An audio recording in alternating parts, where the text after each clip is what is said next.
주님의 날 이렇게 믿음으로 주님 앞에 나와 예배하고 하나님의 귀한 음성 듣는 여러분들에게 하나님의 크신 은혜와 축복이 임하길 간절히 축원합니다. 지난 4월 18일부터 20일까지 우리 동부연회가 열렸습니다. 이 동부연회가 저에게 아주 특별한 그런 의미가 있습니다. 매년마다 열리는 그런 연회이기 때문에 일반적인 그런 모습이 있지만 올해는 이 동부연회가 저에게는 더 특별합니다. 무엇 때문이냐면 이 동부연회에서 저에게 목회를 30년 했다고 상을 주었기 때문에 그렇습니다. 제가 처음 목회를 시작한 것이 1992년 4월이었습니다. 장천교회라고 하는 아주 작은 그런 교회, 성도들이 4명밖에 되지 않았다. 그런 교회에서 신출애기 전도사가 첫 목회를 시작을 했습니다. 그리고 30년의 목회의 시간이 흘러간 것이죠. 목회 30년, 길다면 길고 짧다면 짧은 그런 시간입니다. 그런데 목회를 시작하는 처음에 주는 것도 아니고 목회 이제 후반기를 시작하는 바로 이 시점에 이 상을 준다고 하는 것, 어떤 면에서는 좀 뜬금없다 이런 생각을 해봅니다. 뭐냐면 상이라고 하는 것이 어떤 잘한 것이 있거나 어떤 큰 일을 했거나 어떤 자랑할 만한 것이 있거나 이렇게 할 때에 그 상을 주는 거 아니겠습니까? 그런데 목회 30년을 했다고 상을 주는 겁니다. 좀 뜬금없는 그런 모습들이 있습니다. 제가 목회 30년을 행해오는 동안에 뭔가 큰 일을 행한 그런 것도 없습니다. 엄청난 결과를 내는 것도 없습니다. 칭찬받을 만한 그런 일을 행한 것도 없습니다. 그냥 성도님들의 사랑을 받아서 한 교회를 맡아 사역을 감당한 그 모습이 전부였습니다. 그런데 왜 이 시점에서 앞으로 목회가 10년이나 더 남았는데 왜 이 시점에서 상을 목회 30년 했다고 상을 주는 걸까?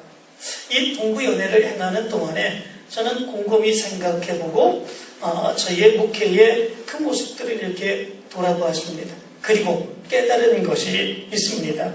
그것은 뭐냐면 상을 30년이 될 즈음에 준 것은 제가 잘한 것이 있다고 해서 상을 주는 것이 아니라 지금까지의 30년 동안의 목회 사역을 돌아보고 그리고 앞으로 남은 10년 동안의 목회 사역에 하나님 앞에서 더 부끄러움이 없는 그 모습으로 사역을 감당해야 된다. 이것을 돌아볼 수 있는 기회를 주는 것, 이것이 바로 이 목회 30년의 상을 준 그런 의미가 아닌가 이런 생각을 해봅니다. 과거를 돌아보게 하는 것, 이거는 정말 중요한 의미가 있습니다. 그런데 어떤 사람은 이런 이야기를 합니다. 모든 사람은 과거로부터 자유로울 수 없다. 이런 말을 합니다. 이 이야기를 행한 이 말의 의미는 무엇입니까? 어느 누구도 과거를 돌아보면 하나하나 꼬치꼬치 따지고 이렇게 돌아보는 그런 모습들이 있으면 잘못한 게 없는 사람이 없다는 거죠. 흠 없는 사람이 없다라고 하는 거죠. 그래서 대부분의 많은 사람들이 과거는 묻어두어야 되는 것으로, 이야기하지 말아야 되는 것으로 이렇게 생각하는 경우들이 많이 있는 것을 보게 됩니다. 요즘 보면 더 글로리라고 하는 넷플릭스 드라마가 굉장히 많은 반향을 일으켰습니다. 이 넷플릭스 드라마의 모습을 통해서 학교 폭력에 대한 그런 이야기가 아주 적나라하게 드러나게 되었습니다. 그것이 어떤 꿈이어서 이렇게 지어서 낸 그런 이야기들이 아니라 실질적으로 있었던 그런 이야기들을 바로 이 드라마로 만든 그런 이야기라고 그러죠. 굉장한 반향이 일어났습니다. 그래서 많은 연예인들이 학교 다닐 때에 이제 학교 폭력을 일으키고 그것이 그들이 이제 막 뜨고 인기가 있을 즈음에 이런 것들이 막 밝혀지고 그런 모습으로 인하여 사과하고 그리고 그들이 행했던 것들을 다 내려놓게 되는 이런 일들이 많이 일어나게 되었던 것을 보게 됩니다. 가만히 이런 것들을 보면 과거의 모습들을 그냥 묻어두는 게 좋을 것 같습니다. 옛날에 어렸을 때 어리석었을 때 미련했을 때 행했던 모습들 이런 모습들을 그냥 묻어두고 그냥 지나가는 것 이런 것들이 참 좋은 것 같은 이런 모습들이 있겠습니다. 과거의 모습 하나하나 들춰내면 좋은 것이 어디 있겠습니까? 흠없는 것이 어디 있겠습니까? 그런데 우리 믿음의 사람들에게는 또한 묻어두는 것 그런 것만이 좋은 것은 아닌 것을 우리 생각해 볼 수 있게 됩니다. 과거는 단지 잊어버리고 묻어버려야 되는 그런 모습들이 아니다 라고 하는 거죠. 무엇 때문에 그런 것이겠습니까? 과거를 돌아보아야 될 이유, 많은 이유들이 있습니다. 첫 번째 모습이 있습니다. 그것은 뭐냐면 과거를 통해서 우리가 역사하시는 하나님을 만날 수 있기 때문에 그렇습니다. 과거에 하나님께서 세상을 창조하셨습니다. 과거에 하나님께서 이스라엘 백성들을 선택해 주시고 그들을 통해서 구원의 역사를 이루어 가셨습니다. 과거에 예수님께서 우리를 위하여 십자가에 달려 죽으시고 우리의 모든 죄를 용서해 주셨습니다. 과거에 하나님께서는 내 삶을 지켜주시고 붙들어주시고 인도하여 주셨습니다. 그래서 우리의 과거의 삶을 돌아보게 되면 하나님의 은혜가 아닌 것이 없습니다. 하나님의 역사가 아닌 것이 없습니다. 지금의 내가 있기까지 내 삶을 지켜주시고 인도해 주시는 것, 그 모든 것이 하나님의 은혜였고 하나님의 역사였습니다. 과거 속에서 우리는 이러한 하나님의 놀라운 능력과 은혜와 역사와 인도하심을 만날 수 있습니다. 믿음의 사람들에게 있어서 과거는 그래서 굉장히 중요합니다. 그 역사 속에서 하나님의 역사를 체험하고 하나님의 은혜를 체험하고 하나님의 용서의 은혜를 체험하고 그리고 하나님께서 역사해 주셨던 기쁨, 놀라움, 내가 힘들고 어렵게 살아갔던 그때의 나를 붙들어 주셨던 하나님의 역사. 그래서 믿음의 사람들은 과거를 돌아보게 될 때에 그 과거의 모든 이야기는 하나님의 은혜를 체험한 간증의 이야기가 될 수 있습니다. 여러분들도 과거를 돌아보시기를 바랍니다. 그리고 그 과거 속에서 하나님이 역사해 주신 것, 하나님이 인도해 주신 것, 하나님의 놀라운 은혜와 역사 그런 것들을 기억하면서 믿음으로도 승리해 나갈 수 있는 여러분들 되시기를 바랍니다. 그 과거 속에서 역사하신 하나님을 만나며 믿음으로 승리해 나가는 여러분들의 모습이 되길 간절히 축원합니다. 두 번째, 우리 믿음의 사람들에게 있어서 이 과거가 참 중요한 것은 과거를 통해서 우리의 신앙의 모습을 온전하게 정립해 볼 수 있기 때문에 그렇습니다.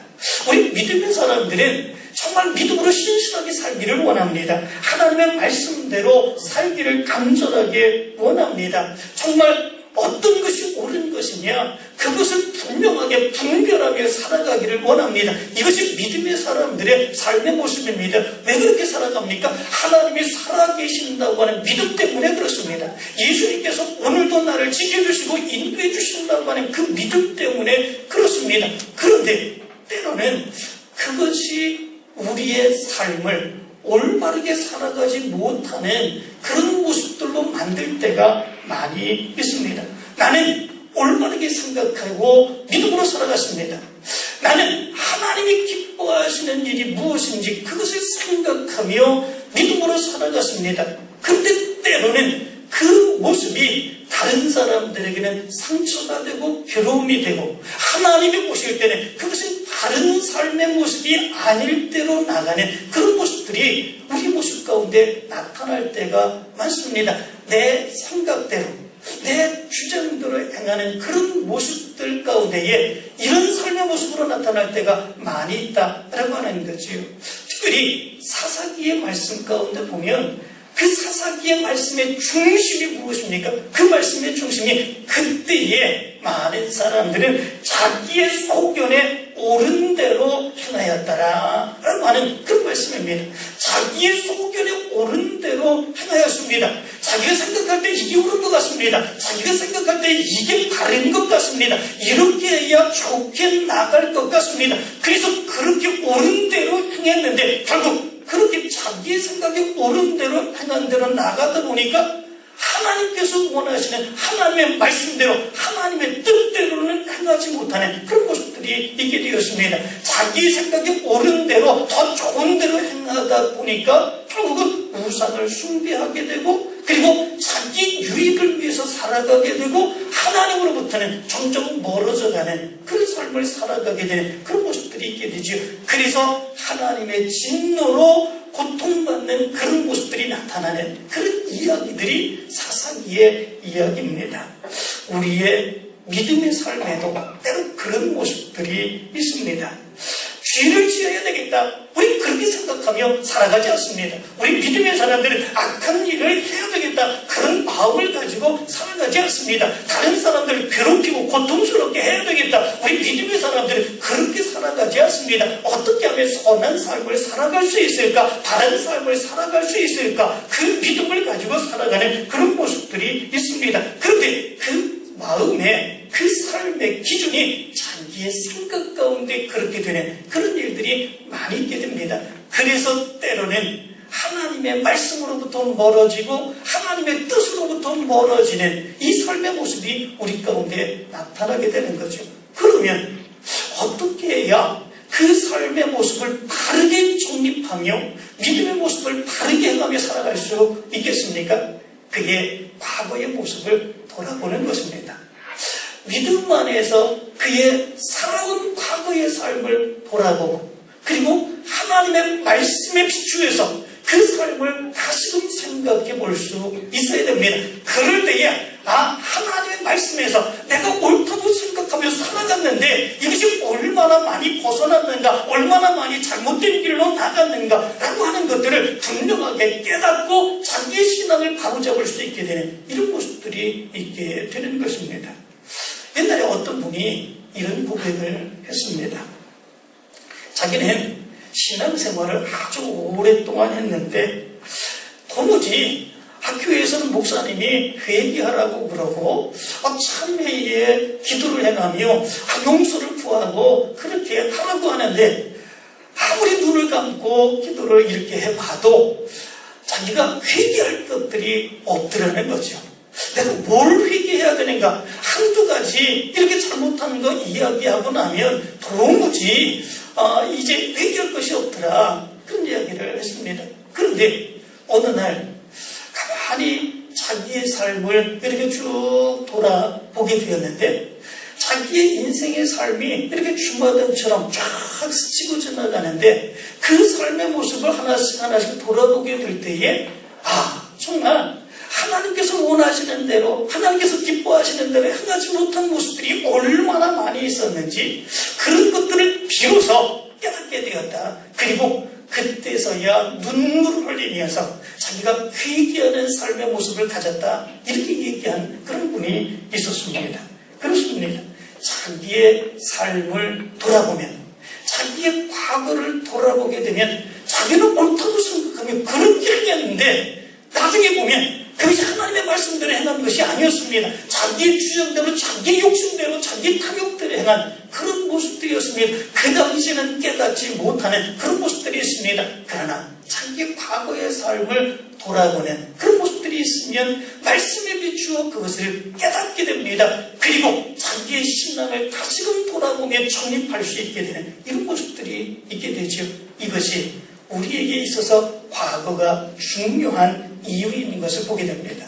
여러분들의 삶도 돌아보시기를 바랍니다. 그리고 하나님의 말씀대로 살지 못한 내가 옳다고 생각하며 나는 최선을 다하여 산다고 생각했지만 그럼에도 불구하고 하나님께서 원하시는 대로 살아가지 못했던 그 믿음의 모습이 어떤 것인지 돌아보며 믿음에 정립하며 승리할 수 있는 여러분들 되시기를 간절히 축원합니다. 또한 세 번째 모습이 있습니다. 과거의 모습을 통해서 우리가 배울 것이 있습니다. 그것은 뭐냐면 믿음의 사람들의 신앙의 본을 배우고 우리가 승리할 수 있는 그런 모습들이 있게 됩니다. 우리 믿음의 사람들의 신앙의 삶은 말씀을 통해서만 배우는 것이 아닙니다.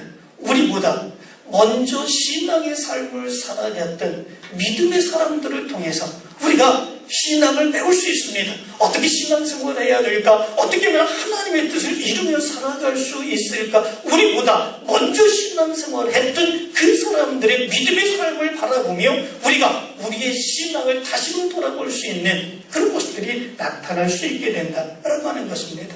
오늘 성경 말씀 가운데 보면 사도 바울이 바로 그것을 권면해주고 있는 것을 보게 됩니다. 사도 바울이 에베소 교회를 개척했습니다. 그리고 그 교회에서 목회를 행하고 그리고 그 성도들을 위해서 끊임없이 사랑하며 베풀며 믿음의 사역을 감당했습니다. 그리고 장로들을 세우고 그리고 그 장로들로 인하여 또 그 에베소 교회 성도들을 이끌어가는 그런 모습들이 있도록 했습니다. 그런데 사도 바울이 이제 예루살렘에서 큰 어려움을 겪는 예루살렘 교회 성도들을 위하여 사도 바울이 개척한 많은 교회들에게서 그들을 위해서 돕기를 원하며 연보를 행하여 그것을 가지고 예루살렘으로 올라갑니다. 그때에 이제는 에베소에 또다시 갈 수 없다고 하는 것을 생각하면서 에베소에 있는 장로들을 오라고 합니다. 그 거리가 약 50km가 넘는 그런 거리라고 그럽니다. 그 거리를 거기 에베소에서 성도들을 이끌어가고 있었던 장로들을 오게 하고 그리고 그들에게 전해준 말씀이 바로 오늘 말씀입니다. 사도 바울은 그들에게 이런 말씀을 전해줍니다. 아시아에 들어온 첫날부터 지금까지 내가 항상 여러분 가운데서 어떻게 행하였는지 여러분도 아는 바니 곧 모든 겸손과 눈물이며 유대인의 관계로 말미암아 당한 시험을 참고 주를 섬긴 것과 유익한 것은 무엇이든지 공중 앞에서나 각 집에서나 거리낌 없이 여러분에게 전하고 가르치고 유대인과 헬라인에게 하나님께 대한 회개와 우리 주 예수 그리스도께 대한 믿음을 증언한 것이라. 이렇게 이야기합니다. 사도 바울이 에베소에서 어떻게 사역을 감당했는지 바로 그것을 이야기해 주고 있습니다. 전적으로 자기를 내려놓고 사역을 감당했다. 모든 겸손, 눈물을 흘리며 그리고 모든 시험을 다 이기며 유대인들 앞에서도 당당하게 말씀을 증거하며 그 사역을 감당했다 이야기를 합니다. 그리고 마치 부모가 자기의 자녀들을 기르는 것처럼 그런 마음으로 이제 그 사역을 감당했다 이야기하죠. 고린도후서 11장 28절 29절은 이렇게 말합니다. 이 외의 일은 고사하고 아직도 날마다 내 속에 눌리는 것이 있으니 곧 모든 교회를 위하여 염려하는 것이라. 누가 약하면 내가 약하지 아니하며 누가 실족하게 되면 내가 애타지 아니하더냐. 이렇게 말합니다. 사도 바울의 이 이야기는 이 교인들이 약하면 어려우면 자기가 속상했다라고 하는 것이죠. 교인들이 실족하면 자기의 마음이 애탔습니다. 교인들이 아프면 자기가 아팠습니다.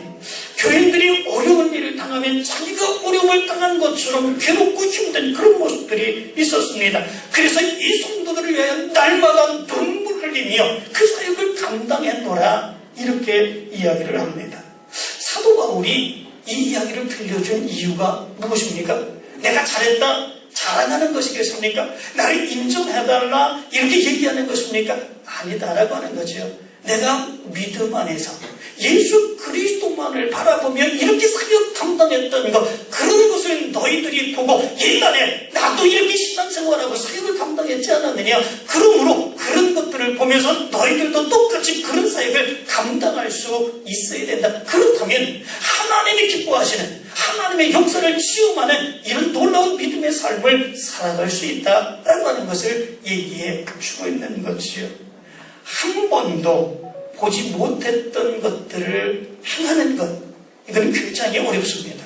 그렇지만 누군가가 어떤 일을 행했던 것을 본다면 그 일을 따라서 행한다고 하는 것은 어렵지 않습니다. 우리 믿음의 사람들에게 바로 이런 모습들이 있습니다. 우리가 믿음의 사역을 감당하는 것은 한 번도 해보지 아니했던 일을 하는 것이 아닙니다. 우리보다 먼저 신앙생활을 살아갔고 우리보다 먼저 신앙의 아름다운 사역을 감당하며 하나님의 놀라운 능력의 역사를 체험했던 과거에 믿음으로 살았던 믿음의 사람들이 있습니다.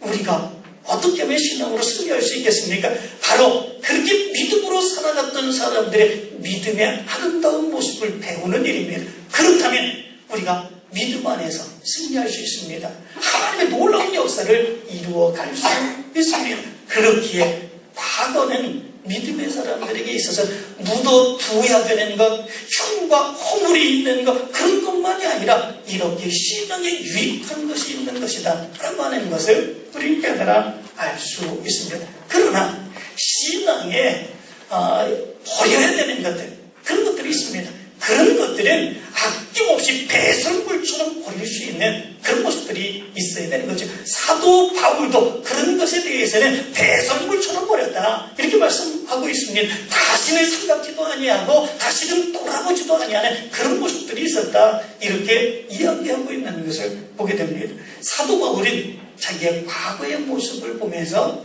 이런 신앙의 도움을 얻게 되지요. 그리고 믿음으로 결단합니다.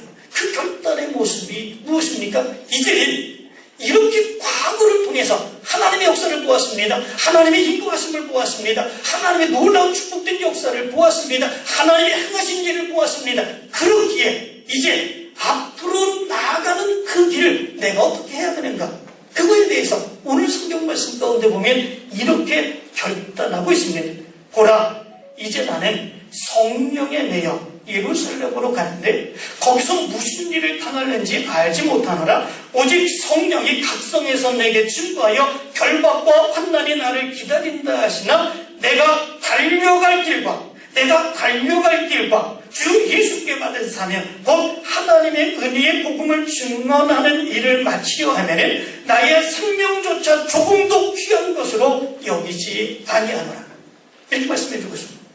그의 과거의 삶을 돌아보면 하나님이 하셨습니다. 하나님이 인도해주셨습니다. 하나님이 역사해 주셨습니다. 하나님이 붙들어 주셨습니다. 그리고 그 과거의 모습을 바라보는 순간 그는 믿음 안에서 결단을 행하게 됩니다. 그 결단의 모습이 무엇입니까? 이제는 내가 달려갈 길, 그 모습에서 그 어떤 것도 나의 생명조차도 조금 더 귀한 것으로 여기지 아니하고 믿음으로 달려가겠노라. 사도 바울이 고백하고 있는 것을 보게 됩니다. 자기의 과거의 삶의 모습에서 하나님의 놀라운 역사들을 보고 자기의 믿음을 굳건하게 했기에 이런 결단을 행할 수 있게 된 것이다 라고 하는 것입니다.